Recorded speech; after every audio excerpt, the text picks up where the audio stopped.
kung gaano kahalaga sa isa't isa na ang pag-ibig ay hindi kukupas, ilang dekada man ang magdaan.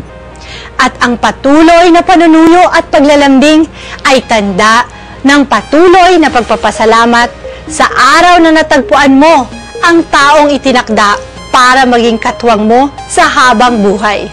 Sa ating pananampalataya, ang patuloy na panunuyo at paglalambing ay masisilip din sa ating buhay panalangin dahil ito ang isa sa paraan ng tao upang ipahayag ang kanyang patuloy na pagmamahal sa Diyos. At syempre, bilin ng ating founder, servant of God, Father Patrick Peyton. The family that prays together, stays together. And the world at prayer is a world at peace. Ako po si Father Alan Samonte. At ako naman po si Sheila Dizon Carlos. At gaano man kaaga, basta tuwing Sabado, Your family matters the most. Maraming salamat po sa inyong panonood. Thank you. Thank you.